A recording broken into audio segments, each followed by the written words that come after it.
Morning, everybody. So glad to have you on for Leadership Matters episode 10. 10. Woo! And we appreciate all you that join. You're in our insider group, and and today we're going to do this fun little extra bonus afterwards. After we spend the first hour discussing this, for those of you that would like to stick on with us for Q&A, where we take on a few extra challenges, we'll look forward to that. But let's get started. So the topic today, for those of you that are joining Leadership Matters for the first time, we take on leadership problems, the toughest leadership problems that you're grappling with. We take a few submissions. We're going to take on two of those challenges today, but from that, we take a topic that showed up. And what showed up in the submissions this time around was this idea on how do you help others both become aware of the things that they're unaware of that are shutting down the people that they're leading, or they're just resistant to this feedback. But before we get into the topic, we'd just like to know how you are, and we'll start while you chat that in. So tell us where you're coming from. Tell us how you're doing, and maybe even how you're feeling. Liz, how are you feeling today? Well, I'm tired. I'm tired today. I started my morning at 6:30. That is not my, I know there are people who like, oh yeah, I start working at 6:30. No, I mean, I may start opening my eyes at 6:30, but I'm in a research phase right now, working on a new book. And we had an interview with someone in Europe who was wonderful. Start at 6:30. So honestly, I'm a little bit tired. So, for people who are like, how are you? I'm seeing people put in like where you're coming from, but I think the real question is, how are you? Yeah, And tell us how you're doing. Really, I'm a little bit tired. Sean, just a few minutes ago, you told me you're a little bit tired too. I was with a brilliant senior team from a fashion line business in LA yesterday, but they're dealing with some hard issues. And so we spent 6 hours talking about how do you balance the pressure that comes from the goals of the organization and what your senior manager needs from you versus also dealing with a workforce that's a little bit resistant to challenge. We talked about this a couple weeks ago, this middle management squeeze. Like that they're resistant to challenge, which is a much different way of framing it than they aren't necessarily that into work. Yeah. It really provides some nice insight. But yeah, I imagine the group was grappling. Yeah. And so after 6 hours of that, you care so much about what they're going through, but you've only got limited time, and it's a 6 hour conversation. And so flight home from LA, and it's a little tired, but energized and glad to be with all of you. You always are. Okay. So I'm sitting here feeling tired and exhausted, energized, but closing a very long interview process for a promotion. Oh, how fun is that? Damn. How fun is that? Dealing with uncertainty, reorganization. I saw one earlier that said, exhausted. I worked the night shift and my mind started to wander about that. Like, is this someone who works in healthcare and worked the night shift or manufacturing? Or is this like a really tired parent who said like, no, I'm the one who got, out of bed in the middle of the night to care for our little people. I like this one from Noel said, excited about what I'm working on, but also overwhelmed by what we want to accomplish. I feel that a lot. Whenever you're in a big, long project, especially that's really hard, you want it to be brilliant. But at the same time, you're constantly fighting against the magnitude of it. And I think that can be a bit exhausting, but it's exciting. And focused, but also emotionally fatigued is interesting. And I wonder who else is feeling that focused, but emotionally fatigued. Like, do like a +1 if you are feeling that. What were you going to say?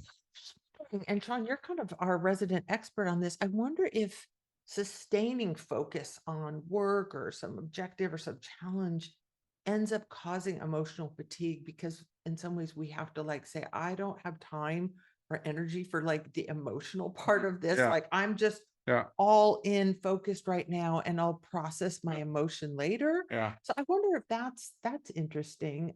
It's kind of like this. I was thinking about this analogy this week. So we live in this kind of culture where unintentionally, and intentionally, we feel pressure to be on, to do more, and to go faster. And I was thinking about what that's like. So think about it. So be on, do more, and go faster. And it's almost like juggling quickly while adding balls and trying to be aware of what's happening in the room. And nice to people. And with a smile on your face. Yeah, because I'm sort of a one one goal kind of person is like, I can do something really hard and I can be nice to people, but I'm not necessarily sure I can do those at the same time. Yeah, Like right. I can lose 5 pounds. Yeah. And I could be like nicer to my kids or, Yeah. my loved ones, but don't ask me to do Do those both. things Yeah. at the same time. I'm not sure that's going to work out. I love half motivated, unsure to how to tackle these challenges with Loads of plus efficiency. ones though. Do you see that? A lot of us are feeling this. There's one that I think really, Becky says, frustrated with leadership who are not self-aware, Oh, which yeah. is Good. maybe kind of the fire we need Mhm. for the deed of Yeah. this conversation we're going to have today, because Yeah. it's all about that. And and Karen, thank you. You said that it's difficult to help others become self-aware. I have one holdout. It's one of my biggest challenges, toxically fragile. So this is a challenge, and we recognize how hard it is. And I think that we can kind of open with this, like setting the table stakes on this conversation as we go into these two challenges. This is a really, really hard topic to take on. Helping other people become aware of the things that they're doing that they can't see, which is human. Most of us are completely unaware of the things that we, especially highly focused people that are driven. I mean, humans are unaware, but that ups the ante to a whole new level. Right. Because, like, to my earlier question, that excessive focus, I think of the image I always get when I think of focus is like blinders on. Yeah. Like I can't deal with anything else right now. Whenever I'm writing a book, I notice that I just can't notice anything in my house. Yeah. Like I remember once, I don't remember which book it was. Maybe I'll blame it on Rookie Smarts, where there was a light fixture in the house that needed a new light bulb. Yeah. And I just was like, I'm just going to pretend that doesn't need a new light bulb, because right now I just don't have the energy to go find, and light bulbs are complicated now because there's lots of different kinds. So I'm not that lame, but I just don't quite know how to solve that problem right now. I'm so focused on something else. We're just going to have to go without light. And so we do just obscure things that aren't in that focus window. And I think it can be very easy to end up blind to the collateral damage we're doing when we are so ultra focused. Oh yeah, absolutely. So, and you made me think of this idea too, and we'll get into this later. We'll talk about how, well, part of the problem is that sometimes you're even a little bit aware that there's a light that needs to be fixed, but you still kind of have to deal with that. And so one of the ways that we deal with that is we can't deal with it now, push that down. And so we're going to do something fun. So we're first going to bring up the two challenges so we can talk. We'll challenge one, challenge two. I'll share what they are. And then Liz has done something super fun. And we will introduce you to what we have going here on the table. But first, let me go ahead and just share the first challenge that we're going to be talking about today. Okay, so challenge number one, and thank you for the individual that submitted this. If you're on, we really appreciate these submissions. So here it is. I often find myself in situations where managers have low self-awareness. Just yesterday, one of these leaders, who is the biggest bully in my org, told me, after all, I'm a people person. I'm curious to hear from you. What are your practices to help most self-assured leaders open a slide for some counter feedback to flow in? Open a slide. That's interesting. That is fun. That is interesting. Well, I'll tell you what, here's what I did when I looked at that, those two twin challenges around people who can't seem to see, maybe they're just overly focused, and then people who might be a little feedback resistance. I kind of started making a list. Lauren knows this about me. I can't think without a table. And I don't mean show me your table. One of these. No, show me your table. Come on, show me your table. Like open no, up. Let's see your table. Like I mean it, like hold it up. She's always got a table like this. You work with Liz, you live with tables like this. No, give me my table back. No, I mean, I just like it's part of how I think, is like trying to get my thoughts organized. I usually open up a table. Thank you, the people at Microsoft Word and who make these little table things. And so I just started making a table. And before I could get to what tends to work, I instantly went to what tends to not Oh, work. I love And that. so I just made a set of these couplets, like what doesn't work, what does work. And maybe for openings, what, when someone is unable to see, let's call it collateral damage, where they're so busy doing something, or they're so focused or intent or strong at something that they can't see what's happening around them. One of the things, here's some things that don't work. Dropping hints doesn't tend to work. When someone is focused and intent and they're getting a lot of feedback that says you're doing it right, subtle hints doesn't tend to work. What tends to work a lot better, singular, clear issues. Like, no, like I have not a bunch of little things. I've got something that I need you to hear. That tends to work better. The other thing that doesn't tend to work well in these situations is opinions.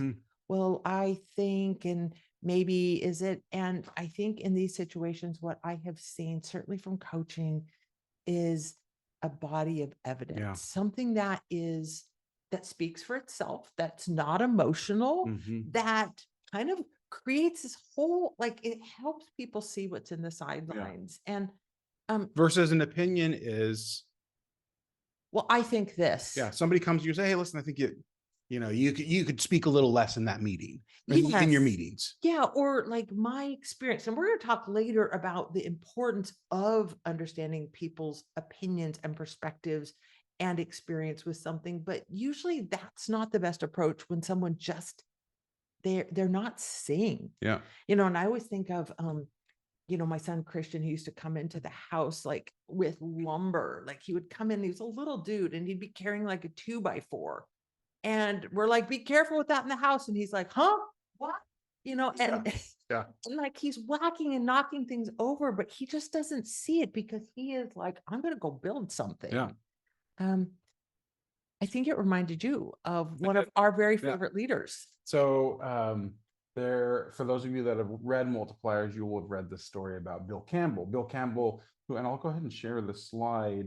If you haven't read this tribute to Bill, there's a great book out there that some Googlers did on Bill Cambel. Eurich Schmidt was the CEO for years, and Rosenberg and Eagle's a writer, and Rosenberg, they teamed up to write this tribute. And there's a lot of really amazing stories in there about Bill, but the one that we want to share with you today is it was his journey of becoming aware of the way that he was diminishing his team. And so I tell you what we're going to do. I'm going to play a video let me just make sure that I've got the video. Now, as you're setting that up, I want to put a little plug in for this. I did not know this until years after the fact. And actually several years after Bill passed away, is the National Football Association came to me and said, there's only really one set of videos of Bill talking about leadership, like in the whole world. And it's the interviews that you did with him. It's the interviews I did with them. And I didn't know this. I actually went out trying to Google like video, Bill Cambel leadership, and our own stuff popped up. So we've shared this with the Bill Cambel Trophy Summit and the National Football League, but it was a rare chance to go to Bill's office on California Avenue in Palo Alto and just sit down and talk with him. I came from a background where, with football, the more you knew, the better you were. And I think what you do in the situations that you're in, when you're management, you want to show everybody that you know everything.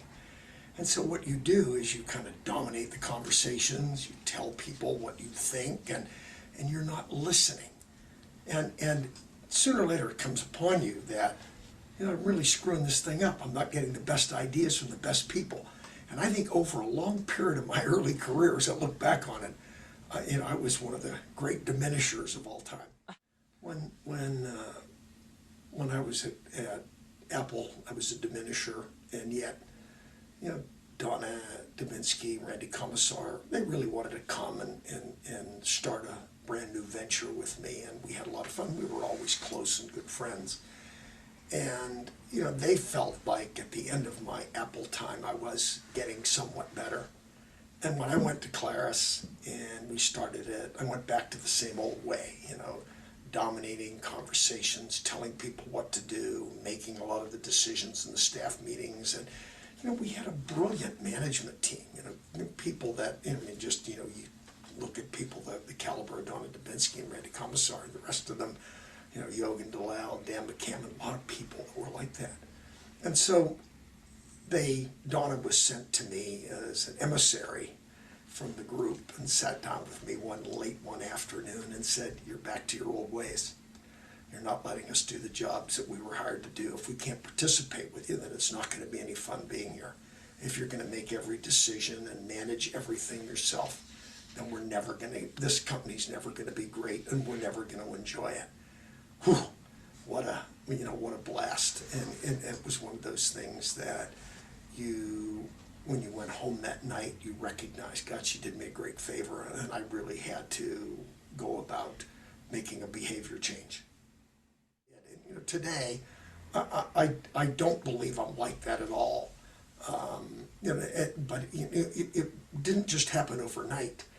You know, you needed to be constantly reminded that you have a tendency to try to provide your knowledge and your expertise in the situation and not listen to people who really had either different ideas or even way more capable than you are at certain functions. I had to become a multiplier. Not an easy transition, but, you know, I've made it. And, you know, today, because it's such a revelation for me, and in terms of delegating and listening to management teams, I've spent a lot of my time coaching young companies and making sure they understand the concept. Okay, this warms my heart, and I remember this moment so vividly, truly like it was yesterday. I went to go interview Bill Cambel to do a multipliers interview. So I went going to hear about like the amazing way he led and he's coached.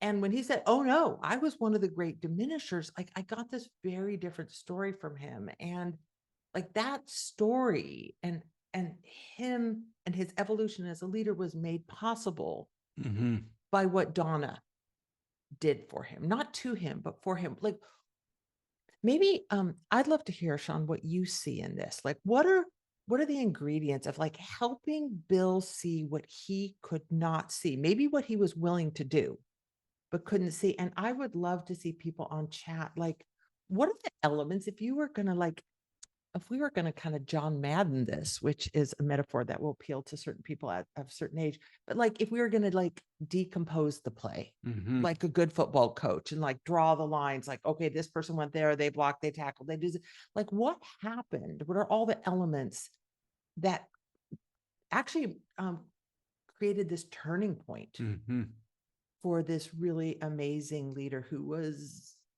causing some collateral damage? But what do you see in it? Everyone like join in. And there's some really good insights in chat we're going to come back to. I've kind of marked them. So, well, let me tell you a couple observations that I have that I love about that video. One is these people voluntarily left Apple to go work with Bill Cambel in an unknown company. In an unknown company. So right off the bat, it makes me think, yeah, like they must have really believed in Bill. So then to get to a place where they were wondering if they could do it anymore, could you imagine what the stakes were for them? They just left Apple, right? At the time was on this insane growth trajectory. That was when they really had kind of got past the turnaround and amazing things were happening. We've kind of got used to Apple just being the biggest and kind of like wealthiest tech company in the world. This is in the makings of all of this. They left that to go be with Bill, and they're to a place where they're thinking, we don't know if we can do this with you anymore. And Donna's comment to Bill says a lot about why they left. I don't know that they left for more money, a bigger job, or even a bigger business opportunity. I think she's like, we came here. What was the exact language? Maybe someone else got it better than I did.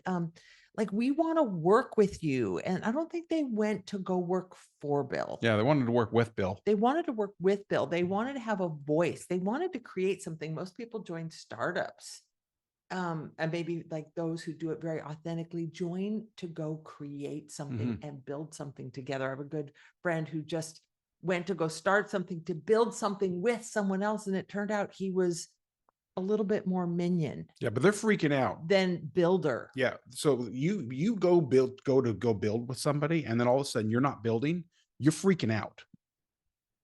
So that's one thing that I noticed. What do we have in chat? While you take a look at that, I'll just think about another thing that is apparent to me that's interesting.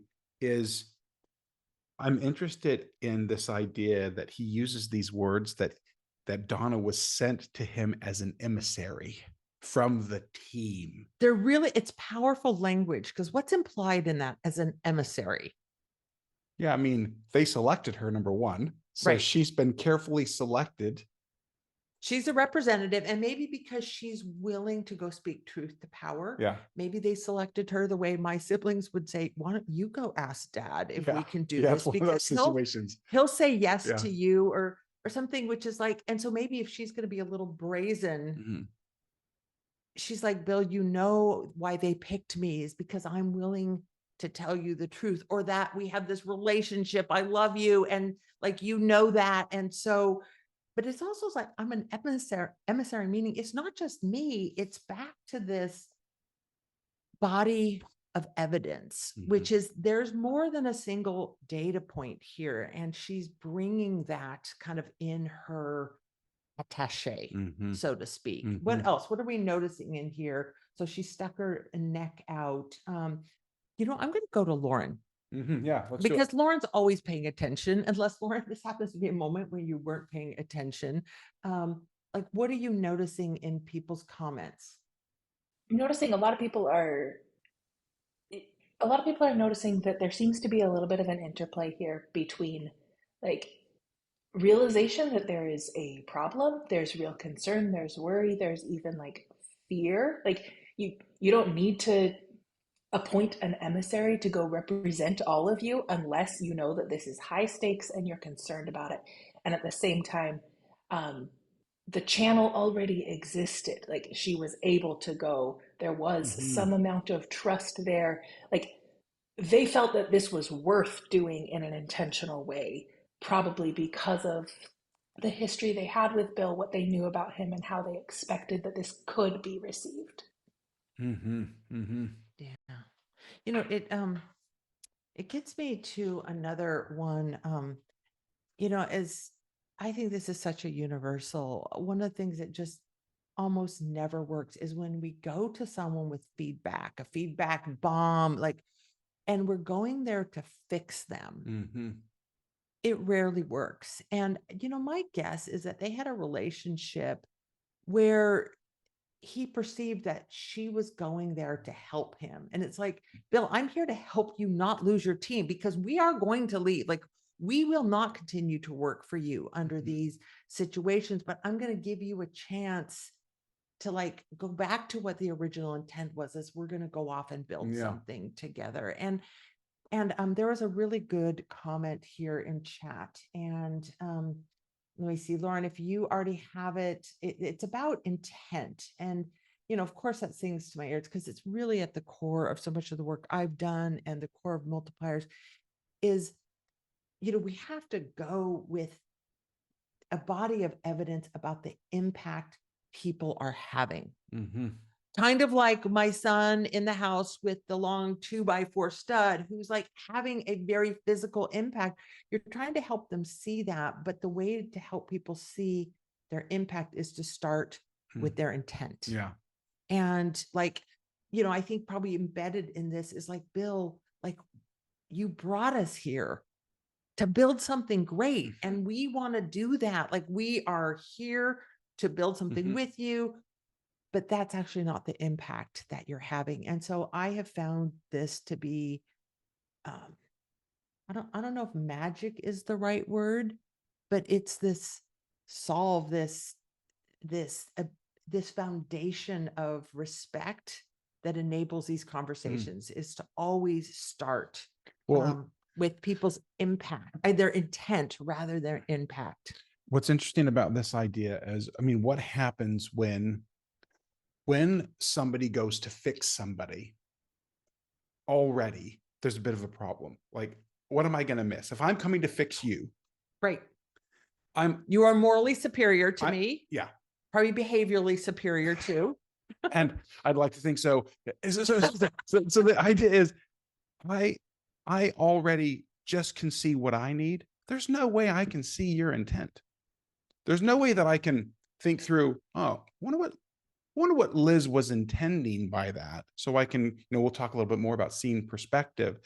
So I can figure out, okay, how can I actually work with the situation in a way where I can be of use and helpful to you? Whereas if I'm just trying to fix you, I can't see your intent. I see the outcome. I'm uncomfortable with it, and I need you to change. Because you're clouded by your own intent, which is to fix Right. the problem. And, I learned this early in life, this ability to see people's intent. And I think if we can start with there, it builds the trust. And like, we're already like halfway good. Like we're halfway to the solution. If we could see, like, here's what I know you're trying to do with this. And I don't know the details of Donna's conversation with that, but, I think another thing built into this is, this difference between dropping hints and being kind of singular and clear. And I think this is a really good strategy when someone just can't see something. Mm-hmm. And we need to build this body of evidence. I was kind of preparing some of my thoughts. I thought about my friend Tasha Eurich, who wrote, I think probably like the classic, a bit of a seminal or defining book on this insight. And I imagine some of you have also read that. Maybe you're kind of Tasha fans. If you are, I don't know, reach out to her, tweet or something, give her a little love. Like Tasha's been going through some rough stuff lately and she's working on a new book, and that's always hard. But it reminded me of how she opens the book. And she opens this book. She has been hired by this company. I don't know if it's by HR. I don't think it was by the CEO to come in and coach. And she has done all the 360 interviews, and she has this large body of evidence. It's a binder, right? It's a red folder. Yeah. It's a red folder. Do you remember Yeah. this from the book? It's really this memorable story. Yeah. Okay. Title of the book. Thanks, Austin. It's Insight. The surprising truth about how others see us, how we see ourselves, and why the answers matter more than we think. That makes me want to read it just in that title. And I went back and I was looking at this. So she goes into this guy, Steve's, I don't know if that's his real name, palatial office. The assistant's voice shakes a little bit when, she's saying, Tasha, Dr. Eurich is here to see you. He acknowledges her presence with like kind of keeps doing his work, and like she's staring down at his bald head. And, she's also very aware of how volatile he is because she's been collecting this body of evidence, and she's like, should I take a seat? Like, whatever makes you comfortable. And Maybe bring a taser. then he tells her all about his operation, all the good things, and what a good leader he is. And then he says something like, these are fighting words for me. Blah, blah, blah. Here's what I'm trying to do, but I also know how to get the best out of my people. She's like, and she realizes that he's totally delusional. And, she knows that he's barks orders at people. He's kind of a complete jerk to his team. He's pacing around the office. She realizes how oblivious is. He's not even pausing for her to get a word in edgewise. And she then goes on to say, a lot of us kind of exist and work in that space. And she realizes this is going to be one of her biggest professional challenges. And she says, I decided that a direct approach was necessary. And he shows no signs of losing wind. And then when he finally stops pacing, she just like locked eyes with him and said, Steve, there's no way around this. Your team hates you. And then he's like, what did they say about me? And I think at that point, he notices she's got this red folder, like full of feedback, and he's instantly refuting it. And she's kind of starting to share how could they say this about me? And she gave him a chance to sort of process that. But that was the opening to this conversation. And then she said they took a couple hours to go through this. And then he starts to soften. He starts to open up. He had been brought in. It was a turnaround situation. And he was just moving fast and high expectations, and she was able to help him see. Now, the reason why I wanted to go through this story is this is a great approach. Like, I don't know a way around it other than say, it seems like your team kind of hates you. She had permission to coach. I don't know if he had hired her or what. She had done this interviews. She was standing on really solid ground. She's a trained professional. And this is a really good approach if someone is just so preoccupied that they just can't see. Now, I'm not sure. I don't think very often Tasha ever said, there's no way around it, your team hates you, but it was what she needed to do to break in. But she was singular, she was clear, and she had this body of evidence. Yeah. A great strategy when someone just isn't seeing what's happening in the periphery. Yeah. Not necessarily a great strategy when someone knows, but for whatever reason can't process that. Yeah. And maybe that's a good segue into the second challenge.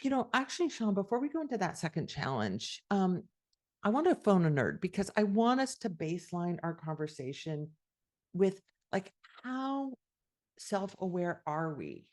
And like, what are we working with? And this is a group of professionals who I think also are really savvy on these challenges of awareness and how they show up.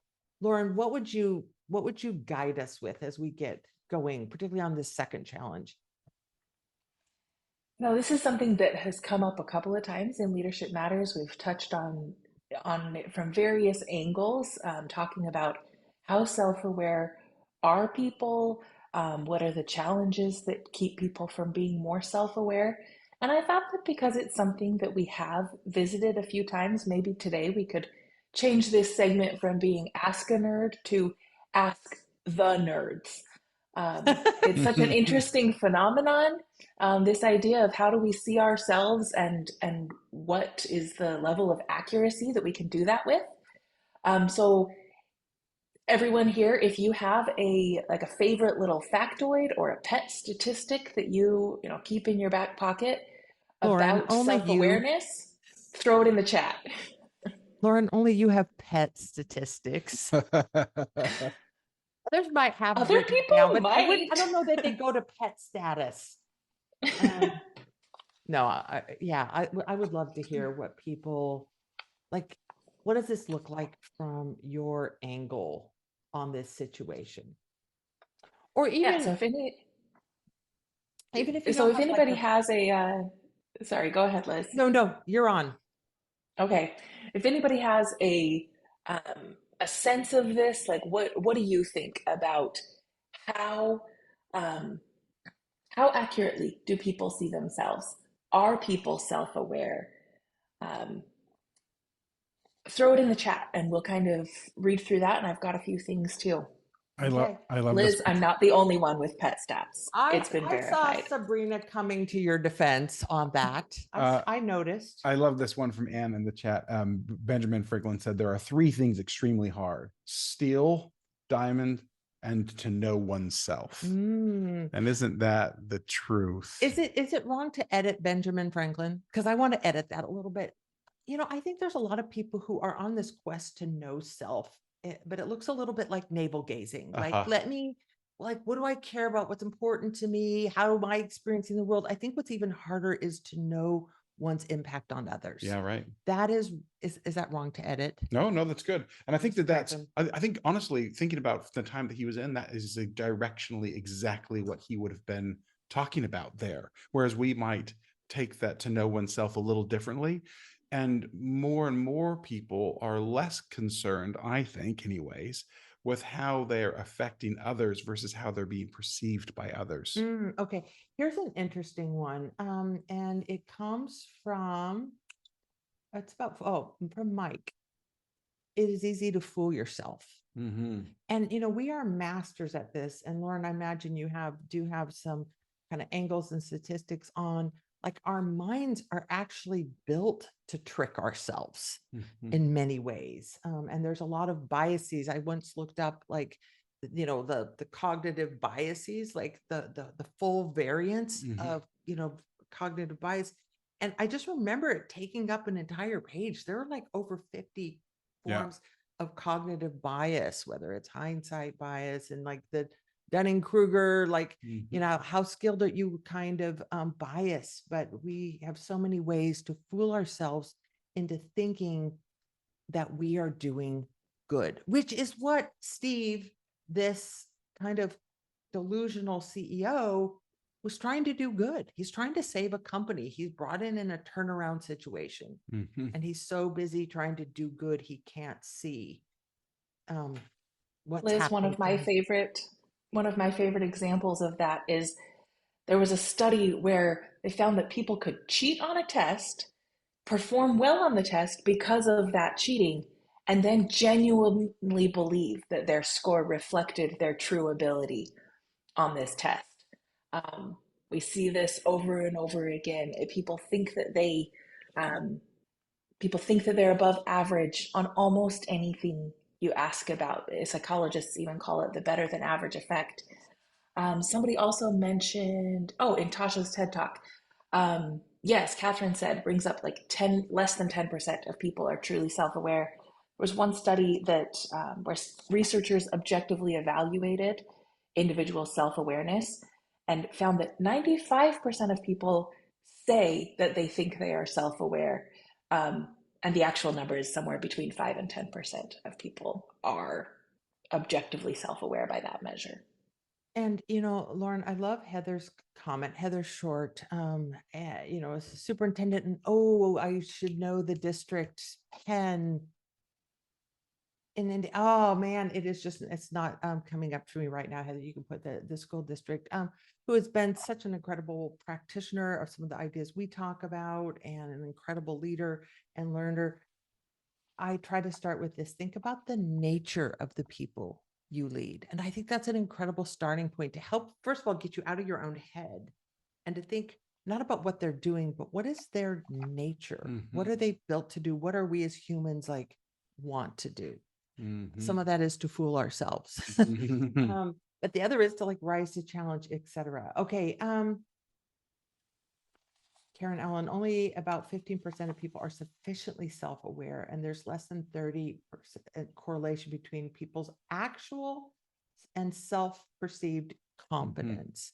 And maybe that's one of the ways to help people start with empathy is when you encounter someone who just can't see, they are the norm rather than the exception. And it means statistically, we are probably in the same category as them in just a different realm. Right. There's something that we can't see. And I think it helps to start from that point of view. Let's go ahead and take on officially the second challenge here. I'm going to read it.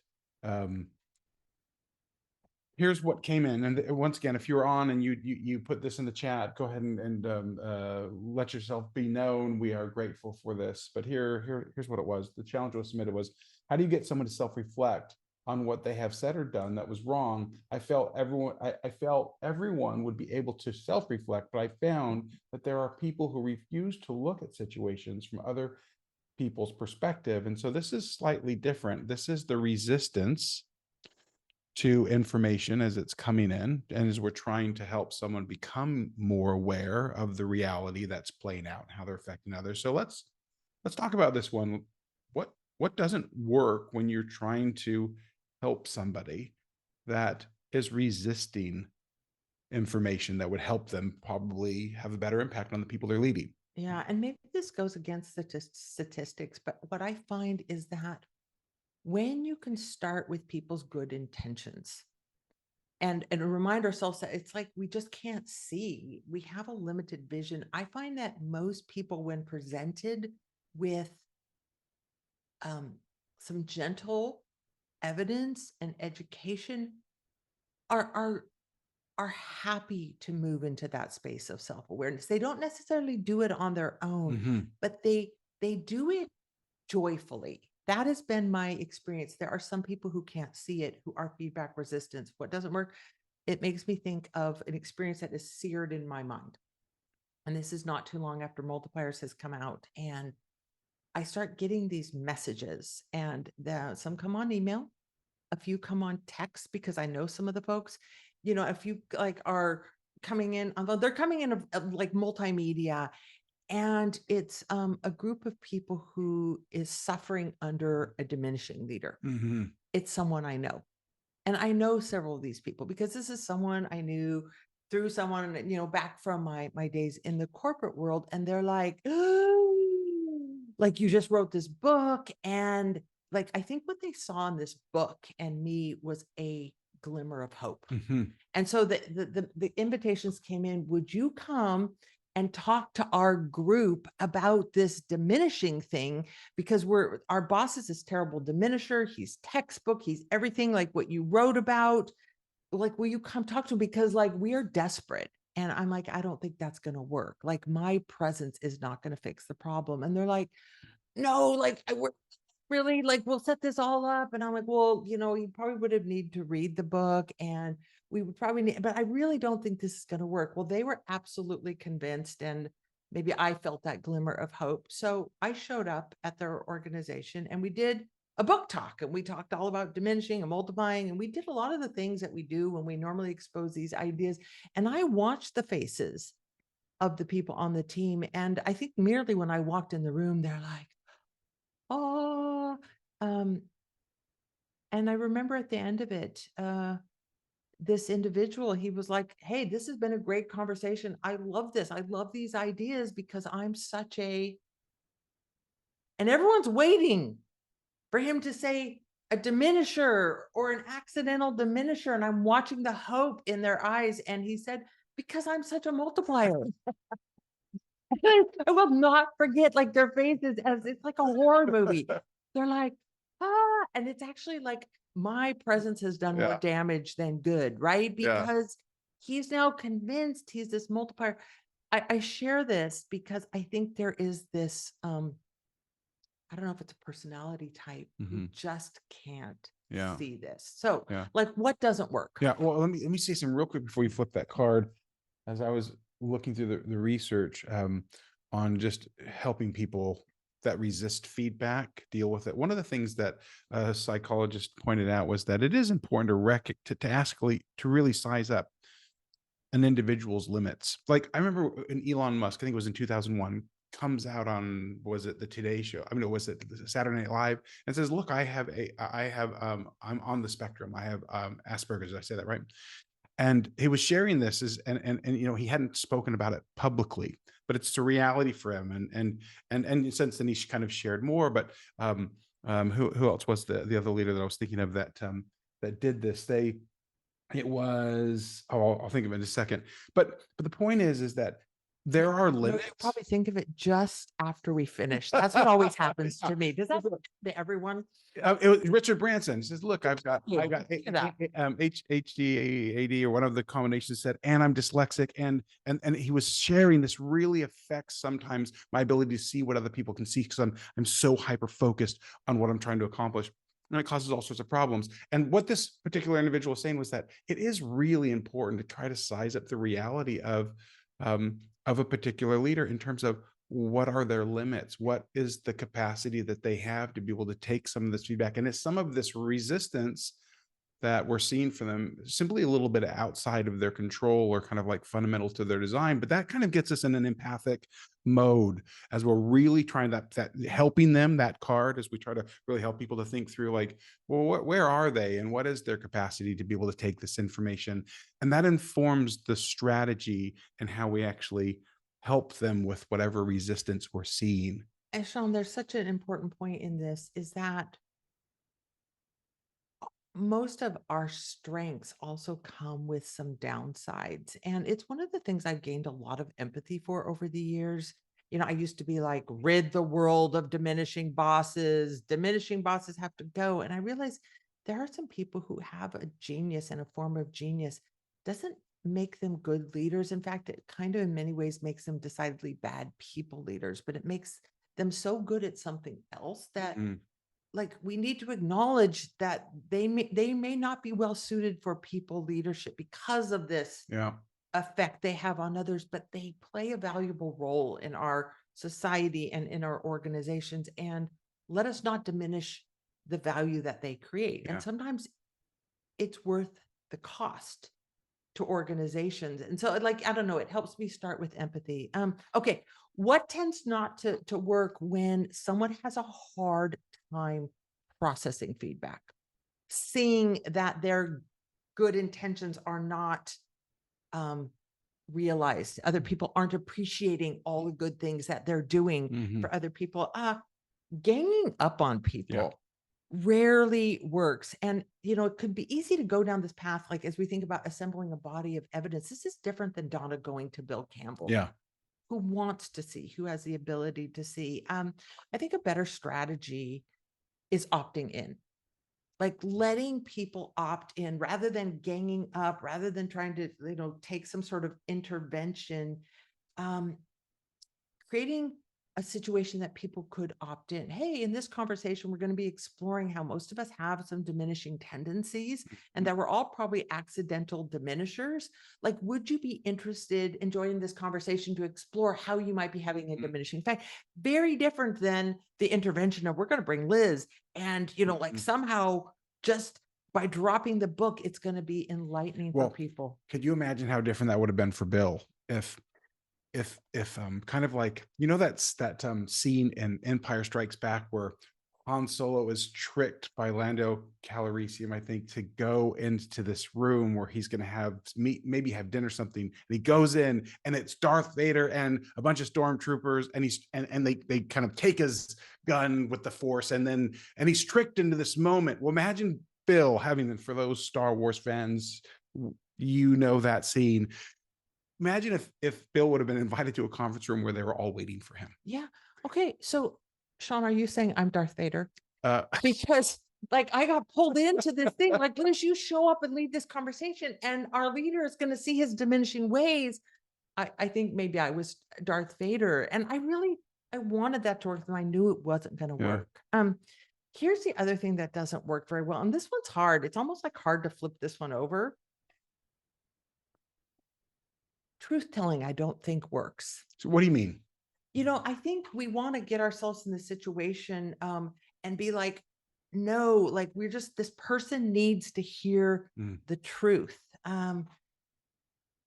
Maybe this is like another movie scene, you know, it's a Jack Nicholson, like, you can't, is that Jack Nicholson? Jack Nicholson, yeah. I was thinking it was Tom Cruise, but he was the attorney. Yeah, he was the attorney. Yeah, like, you can't handle the truth. I think there's a lot of people who are in a state where they're fragile for one reason or the other and can't handle the truth.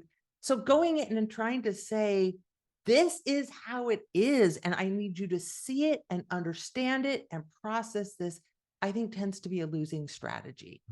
And I think what tends to be a much more winning strategy is exploring experience. Yeah. Now I brought this. Have I brought this before? Nope. I love this little cube because I think it is a great little metaphor for perspective taking. Like, you know, depending on which angle you look at this cube, you know, does it look blue or is it yellow or pink, or, you know, you're getting at an angle that it has sort of this myriad of colors. It's like going in and someone is looking at this and I'm like, Sean, this is pink. And you're like, I don't think so. Like, this is blue. And so we often are looking at a different facet of something, and we're trying to convince someone, no, this is pink. And you're like, I kind of see blue. But I think what works better is like this ability to rotate a situation and say, rather than like, no, it's pink, not blue. It's like, well, let's look at this from a different perspective. And I think we've done a fair bit in this this forum talking about perspective taking, but here are a few things that I find work when you are trying to help someone explore what someone else's experience looks like. One, start with being tentative. Again, this is very different than like Tasha walking in with the red binder, you know, that she tells a story of like, no, I have this body of evidence. This is about someone who's like maybe fragile and saying like, is it possible that other people might see this different? Is it possible that maybe the experience of your team is different than your experience. Like, perhaps because of your position in the organization, you might not see what other people see. And I find that tentativeness. Yeah. And I think, people who are experienced coaches, facilitators, lecturers will also find that, like, when you are more tentative, it creates space for other people to walk in. Like, the more we are definitive, the more we go in with truth-telling armor, like, we are creating this barrier between that other person's beliefs and the truth we're trying to tell. It's like, you can't pass through this impermeable kind of barrier. Perspective taking, and we've talked about that. What does it look like from this point of view, that point of view? What does it look like from a marketing point of view versus a product point of view? Like, could there be another way of looking at the situation? For those of you who are familiar with our concept of the question value ladder, this is a great place for guiding questions. And guiding questions are questions where you have a concern and you express that concern in the form of a question rather than just telling somebody what your concern is. Yeah, you're helping somebody else see what you can see. So again, it's back to this, rather than trying to convince them, this is not blue, it's yellow. It's, well, what might it look like from this angle? Like, if you were to, like, move out of your position and spend a day working in this role, what would you see? Yeah. There's somebody that that I really loved that said to me about this concept of truth telling when you're trying to deal with a problem with another is, but when you think about it in terms of this cube, well, which truth? There's all of the colors, depending on the vantage point, are here. So are we talking about all of the truths? And the point that this person was making with me was, the problem with truth telling oftentimes is that it just comes from one perspective, and then that is formulated as a judgment, which is blind to everything else. Yeah. Whereas when you walk around something, when you're trying to explore the experience, the whole purpose of exploring the experience is to be able to understand it and see it from the different vantage points. So you recognize that there are many truths at play, and then it gives you the ability to navigate that real territory. Yeah. And it's like looking at, like, there's a lot of cases where there isn't a universal truth.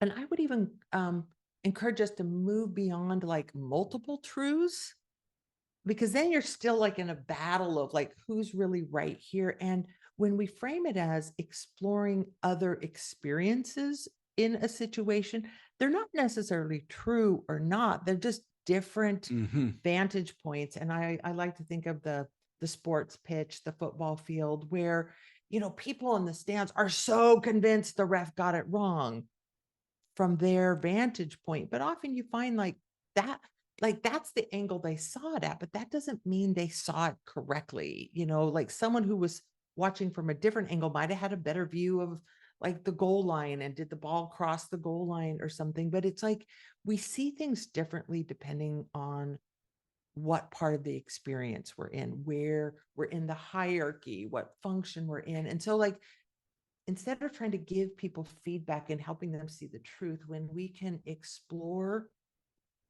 multifaceted experiences in a situation, I think it allows that person to relax, because their truth is not being contested. Yeah. They're just now learning something. They're educating. I think another tool that I've practiced, that I've used in these situations, it's part of perspective taking, but it's like building logic chains for people. And it's like, okay, well, here's what happened. Because a lot of times people are like, okay, yeah, but what, we announced a new policy, but, like, that's no big deal.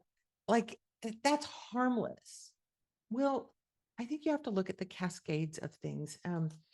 Lauren and I, there was an experience Lauren and I went through recently. Lauren and I go to the same church. I think some people know I'm a person of faith. We're in the same church, and there was a policy changed, announced that, affected our congregation, probably some others as well. But there are a lot of people who are really upset by this change. And I think some people are like, that's no biggie. What's the big deal? Other people are like, no, it's really upset. Well, we were trying to figure out like what good could we do in this situation. And a group of us got together who were concerned citizens, either those who felt very negative, negative reaction to this, or some who just were like, wow, this may be seen differently than what was officially announced, because what was officially announced might have felt a little bit harmless. And we kind of pulled our thoughts together, and we pulled together kind of a logic chain, and it was a 3-step process, which was, well, here's what was announced. Here's like the thing on the surface, but here's what people probably heard in that, like all the subtext and the layers in that. And then here are the implications, meaning here's how people's minds jump to the next level. Well, then that means this and that and this.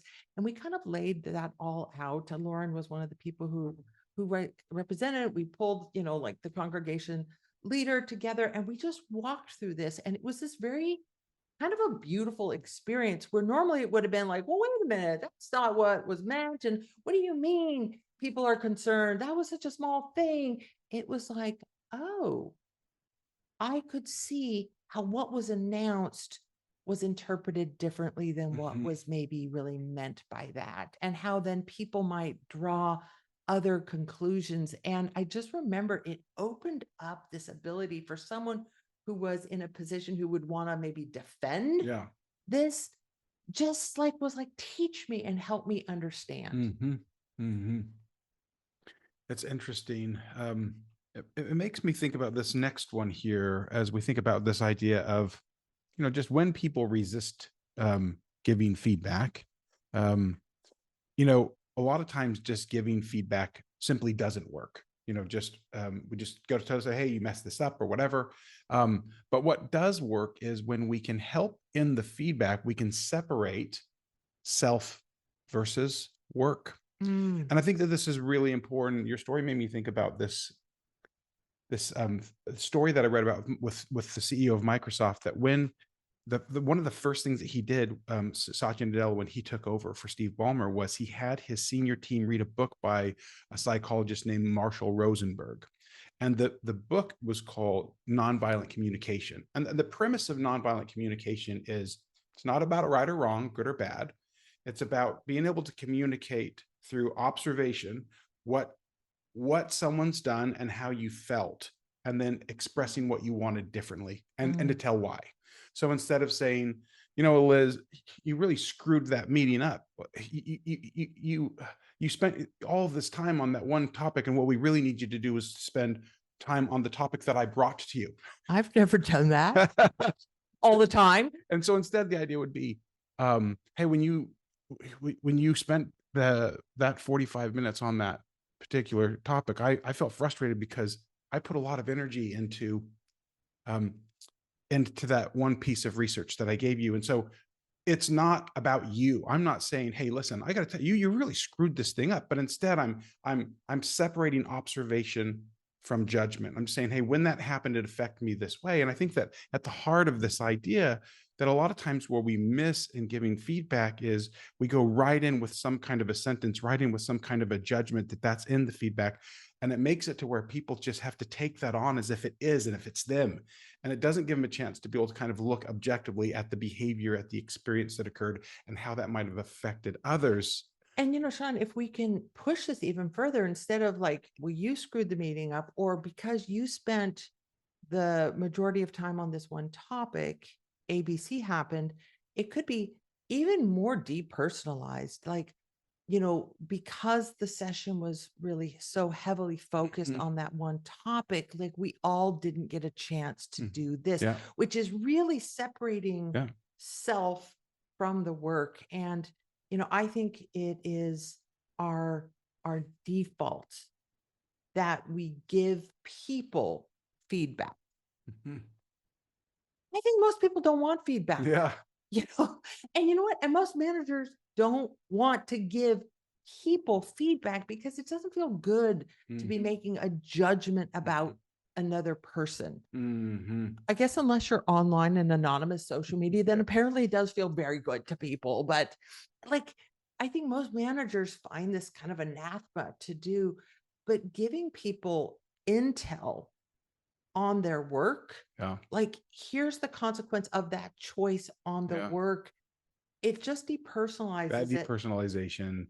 Yes. For me, it gives me a chance to be in the room and in the moment instead of just wall. Like, I can't take this. I've got to protect myself. I just love that idea on the depersonalization and what it gives us the ability to do. Yeah. I don't feel like I started to do good work until I learned to separate my work from myself. Mm-hmm. And, boy, we don't have time for this story, but I think it's in the book Impact Players, how Carrie Patterson just beat me up, Mm-hmm. looking at a draft of Multipliers. And I felt like he beat me up. And it wasn't until I could really, this is written up in Impact Players, I don't know, chapter, I want to say chapter 5. It wasn't until I realized he's not beating me up. He's helping me improve the work. Yeah. And not even my work, the work that was in front of him. And when I could join with him, like, he wanted that work to be good. Mm-hmm. I wanted it to be good. Now we're working on the same page. So the more we can depersonalize it truly around the work rather than the worker, Yeah. the more people can hear it, particularly when we are fragile. And we are at our most fragile when we're screwing stuff up. Yeah. Or when we're trying hard, like that feedback, oblivious CEO. He's like, I'm trying to turn around the company. I don't have time to see what's happening behind me. I'm moving forward. Well, before we close, let's do this. So we don't leave with anticipation. Why don't you just briefly tell us in just a minute about these last two? What doesn't work? What works? Well, what doesn't tend to work is doing things in the moment. I think, probably works better is finding a calm moment. One of the, I don't remember who I learned this from, but it was the power of sitting side by side with someone.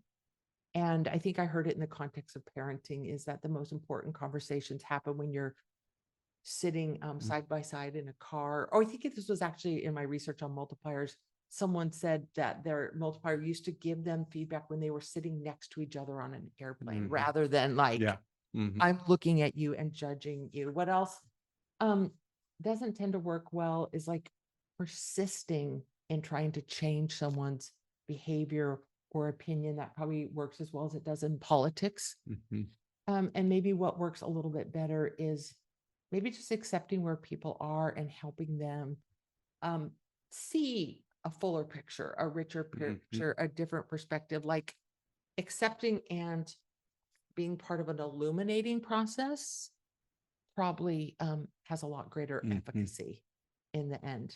Thanks, Liv. Hey, listen, we're so glad to be with all of you. Thanks for your contributions. We're gonna take just a few minutes break, and for those of you that would like to stay on, we're gonna take on some extra challenges. We're gonna have a chat with you, do a live Q&A, look for a few more challenges that we're just gonna do off the cuff. For those of you that would like to stay on, for you leadership insiders, and also for all of you that attended today, we're gonna send you a code. It's LM10 to our store, and we're gonna give you a free accidental diminisher 360 that you can use for yourself or a leader that you're working with. We'll send you a sample of it to see if you'd like to take advantage of that. But that accidental diminisher 360 has been very, very helpful to thousands of leaders, and we just appreciate you participating today, and would like to give that to you as our free gift to you. So we'll be just taking a few minute break, and then we'll come right back on for the live Q&A session.